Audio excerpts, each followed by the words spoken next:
We have been friends a long time. Yeah. It's something special, I'm sure, getting to see each other each time you come here.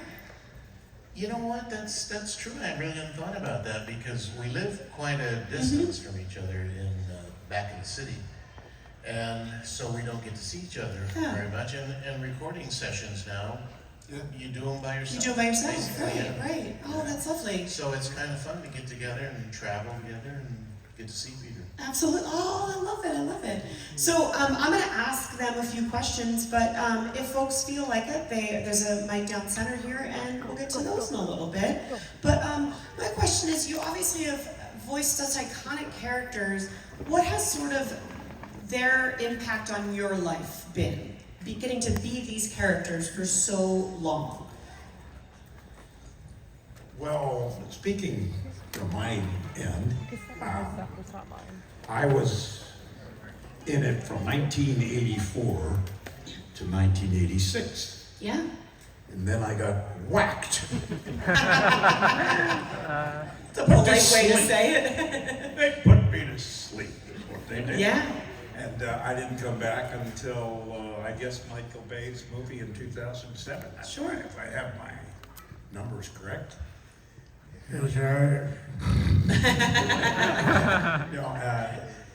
So there was a lot of time in between those dates. And when I left the show, it was just like any other show because you never do a show forever. Right. They're very rare, except for, of course, the king. Wow. He is. Yeah. So you get used to moving on. And that's what I did with Transformers when I was eradicated in 1946. But see, they couldn't keep him away. No, I think that's it. And the show is him, so. Yes. Well, Agreed. I have to give credit where it's due, and I love doing this because if it weren't for the internet and you, Yes. the greatest fans in the history of fandom,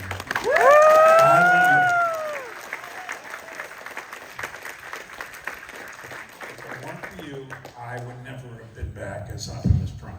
I think that's what's amazing about, sometimes we're like, technology, but honestly, it's such a new world for the entertainment industry of getting to these fan bases. I mean, folks that may not have watched Transformers as they were young are now being able to get into it now, and then also just the new generation of folks, the kids like my age that grew up watching it, now have their kids watching it, and I think that's something so special. So are you getting to meet fans that were fans and now they're making their children fans? Absolutely. All the time. Yeah. They'll come and also just a thank you for those of you who stand in lines. I mean, these shows have gotten really big, and I see people standing in lines, and it just, thank you for going to all that trouble, to say hi or to have a picture signed or whatever. It means a lot, and thank you for doing that. Yeah, really. It's Hearts to you guys. Yeah. Love you. One thing that Peter and I have talked about before, and it's right on this line, it's the same thing, is that when we were doing and we worked together on a lot of other shows in the early days, but most of the shows you didn't get mail, so we didn't even know that we had an audience. We didn't know if the Transformers was going to get picked up or whatever. So until the internet and until we really found out that there was a group out there, we had no idea. And I So think, it's a pleasant surprise. Yeah. And I think that's also just being a voice performer. You don't see the fans directly typically, so this is just amazing that y'all get to come experience this. But it's amazing for us to get to experience you guys. So thank you. So since what is sort of something that from each of your characters, or pull from the other ones, or any of the characters you've played, is some sort of trait that you sort of apply now to your life, like something about how they make decisions, how they approach life, is something that maybe you've grabbed onto as well. Thank you so much. I can tell you like a good Scooby snack. Yes! That's all.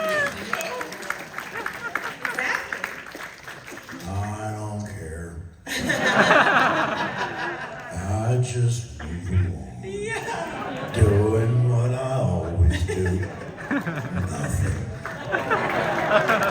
A fine spur nose.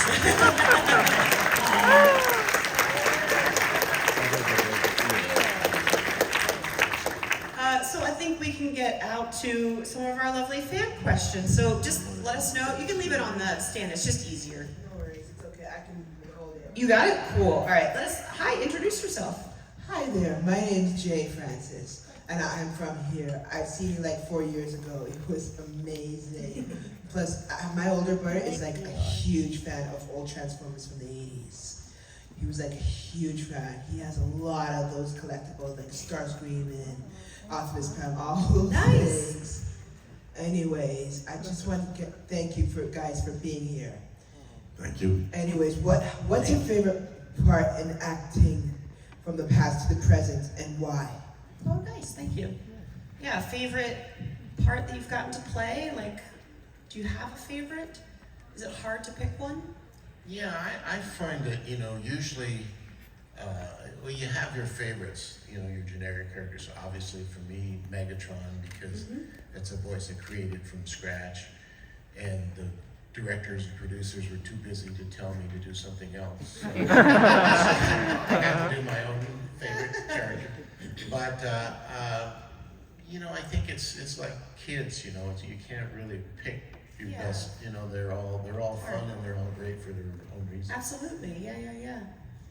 I like the characters. They're easy to do. Great. In and out of the I've studio. done a few hard ones, like King Kong, and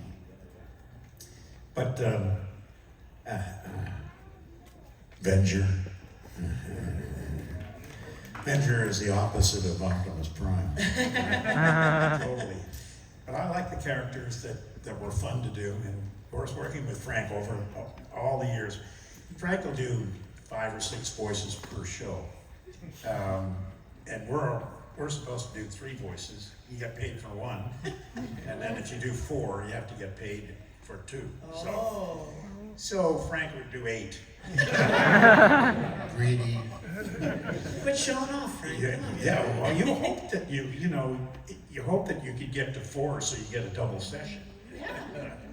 But of those characters, the easy ones were fun. Difficult ones, you can waste your voice on, and that could compromise a job later on in the day or the following day. So I think one thing that Peter's kind of alluding to is that we both did not only characters that you might know, but we did a lot of work in feature films, doing monsters and special characters like the Predator.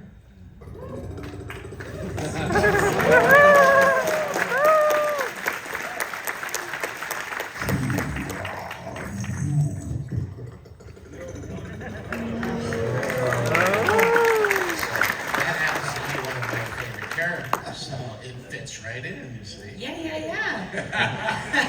Well, thank you so much for your No question. worries. Have a good safe flight home, boys, okay? Oh, thank you. And tell your brother thank you very much as well. Yeah, sure. Thank you. Hi.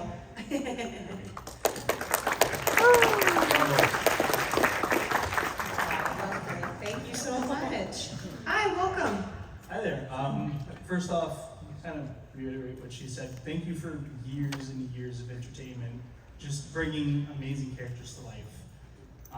Growing up, I started off with the VHS types of the show from '84 because it's all my dad had, and I grew up with the series as it changed and moved on. So my big question is, your 2 characters have changed so much from Megatron pulling off a goofy big purple horse to I'm gonna blow up a moon now, and Optimus becoming I'm gonna play basketball with people to this stoic, very just high standing figure. How has that change been for you guys? Has it been jarring or has it been just almost natural?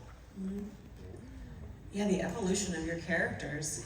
Well, one thing is I think that the very fact that they're Transformers is kind of a, But, I think, and especially Optimus Prime is so true to that core character that his changes are subtle and they're not like Megatron, who's actually changed voices through the different iterations, you know, from G1, I am Megatron, leader of the Decepticons. To Transformers Prime, I am Megatron. We meet again, Optimus Prime. And then we get into the features, which are very big, and that's another incredible kudo to Peter, that he keeps that voice and that character and the sincerity in that huge thing with the acting and the heart and the soul. But my character, Megatron, turns into a huge monster.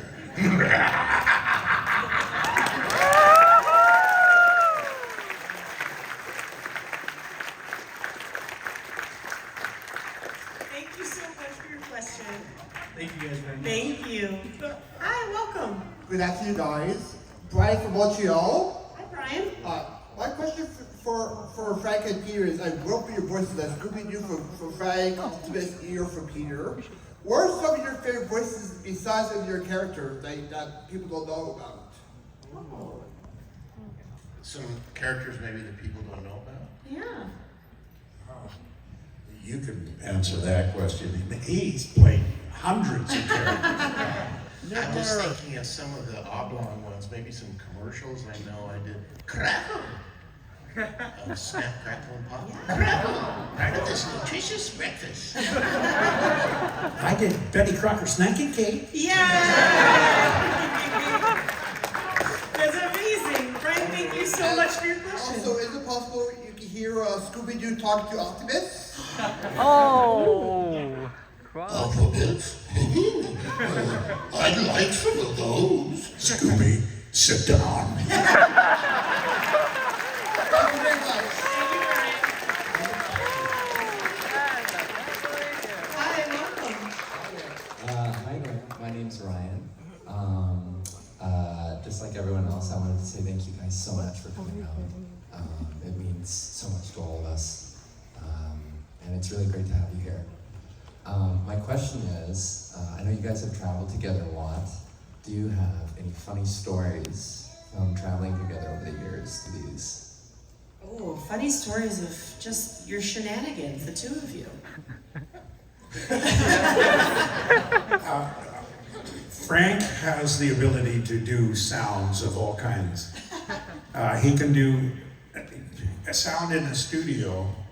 He could do an air conditioner leaking. He could do a bug, a small little bug somewhere near a microphone. He could do somebody talking on the other side of a door, if you wanted to. And oftentimes, we worked side by side most of the time. And with a full room of actors. And Frank would be, just as I'm getting ready to do something, Frank would be doing a water dropping. And I'd be going, what's the matter, Peter? Oh, there's some water dropping. And I look over at Frank, and he looked at me, I look at him, and then I see the look in his eye, I go, come on, Frank, let's get into the character, doing the character, there'll be a pause and there'll be something else. It'll be like a bird or something. What's the matter, Peter? There's a bird that... Frank! Those were always fun times. Yeah. And we've done crickets in the airport. In fact, let's do our pond. Just imagine a pond.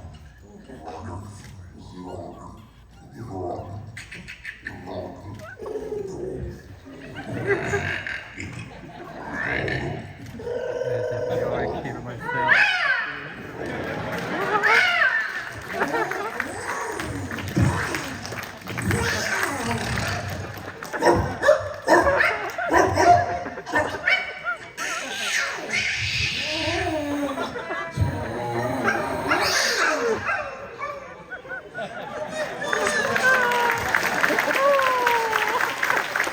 Thank you so much for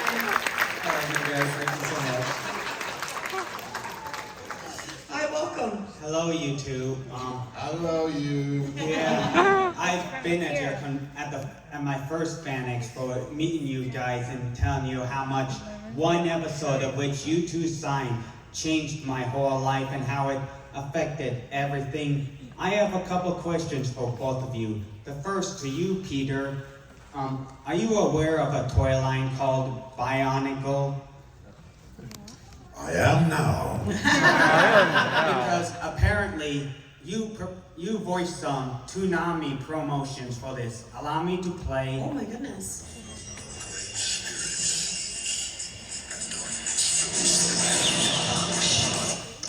Do you? Yeah, we can't hear it too well, but I guess that may not have been you. Actually. Yeah, that's me. That's you? All right, great. And that is a movie that was 10 years old. And isn't it awesome that Optimus Prime voiced a role in a movie that's 20 years old? Well, thank you. And another one's for you, Frank. I was in San Diego the whole time. Anyways, as an autistic creator, I am aware of a documentary called Life Animated, in which an autistic young man, in which his family bonds with him through a whole load of Disney characters, including the first was actually Iago. And now, being autistic, as I mentioned before, I cannot help but compare it to Life Animated and that scene in Aladdin where Abu whacks Iago like, good job, Jeff! And yet here I am talking to Abu himself. Yeah. Well, thank you I'm so glad you were here to share this experience. Thank you so much. Hi, welcome. Hi, it's nice to meet you both. I just wanted to thank you for making my childhood as happy as it was, because I grew up watching you guys like my whole life. My question is about Scooby-Doo. What inspired you to come up with that specific voice? Well, we've been doing the show for 53 years and still going. And I was Freddy from the very beginning because, well, you can probably hear it. It's kind of Freddy with maybe a cup of coffee. Hey, would you do it for a Scooby snack? I don't think so. 2 Scooby snacks? You know, so it's basically my own voice. So Joe said we're looking for younger sounding kids. You know, so at that time, Mel Blanc, June Foray, Dawes Butler, and a few others did everything. They did all the kids' voices, the babies, which he does incredibly, adults, animals, so on and so forth. So when I went in, I was like 21, 22 at the time, and Joe Barbera said, we want authentic sounding teenagers. And then he had me talk, and he said, well, I guess that's the best we're gonna do. All right, but no, he meant because I'm older and I wasn't really 16, but you sound 16. So anyhow, that's how I got Freddy. And then Don Messick, the incredible Don Messick, was the voice of Scooby-Doo originally. And he was just a master. He did everything for Hanna-Barbera. He and Dawes Butler were the 2 really kings and voices of Hanna-Barbera. They did Snagglefoot, just all of those characters. So we lost Don, and when we did, the studio asked me if I would give it a go. And so I thought, well, out of respect for Don, maybe I could give it a try, and we were close. And so I tried to do the voice as close as possible to Don. And then over the years, let my own DNA kind of enter into the character. And you can't help but become the character yourself and let you become who you are. But it was Don Messick who really came up with that voice. Awesome. Thank you so Thank you. much. That's such a... Scooby-Doo. Yeah.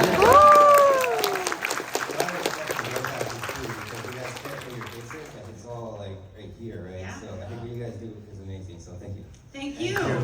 So time is never on our side, and we have time for one more, so fight to the death. I'm just Fight to kidding. the death. We have time for one more question. Others, thank you so much. Hello, it better be good. No. I'm just kidding. That'd be good. Please. Sorry, I'm usually behind the scenes, not the. You're fine, you're doing perfect. Everyone said thank you, so I don't think I need to say it again. It pretty much feels like it's in the air already. I always joke that I started building airplanes because I want to be able to help Optimus when I was a kid. So maybe that'll be true one day if we ever get to that place. But has there ever been a scene that's been too hard to film? Because I know where the origins of Optimus's voice has come from, and like throughout the years. And also, second note, have you guys? I know probably can ask that one. So just that one. Yeah, thank you. So anything difficult, anything very challenging throughout those voices? I have one. Oh. Ratchet? This is my improvisation. This is good. Ratchet, what's the matter with me? Prime, I'm afraid to say it, but you're going away. What? Frank, turn to page 17. Look, I'm getting wrecked. Wow, I didn't see that coming. Maybe I'll come back at the last page. No. The end. I'm not coming back, Frank. I'm out of here. Can't be. I don't know. We were in shock. That was a tough one. That's tough. Yeah. Because, you know, we didn't, in those days, we didn't really get the script. Oh, we would get them at home, but we'd never read them. You know? That's true. Because when you get to the session, you want to be fresh, and you know, the director's always giving you input and all that. So it's better to just keep a clean slate. Yeah. And so when we get there, and Peter sees this, and we're sitting next to each other, and then we're going, and then, I mean, it was like shocking. So that was tough for him to do. Yeah, that was a tough scene.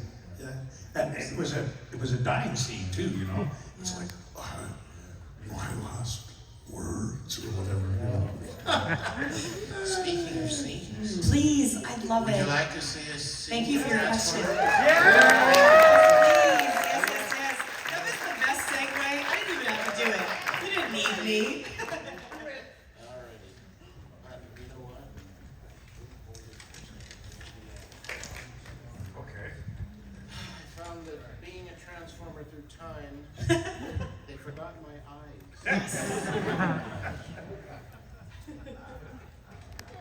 They did supply me with sugar, though. All right. We dedicate this here to John.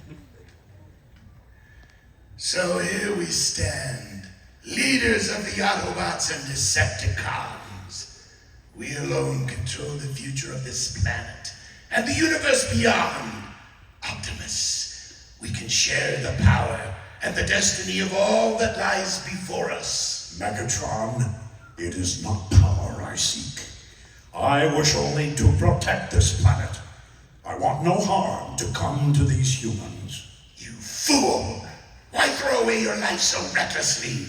With Energon from the Earth and the combining of our troops, we can rebuild Cybertron, and the entire universe awaits us. I will not endanger the Earth or its humans. Cybertron has shown us what devastation comes from greed and power. Then you will be forever my enemy. No one will stand in my way. Megatron, one shall stand, and one shall fall. So be it. Power through tyranny.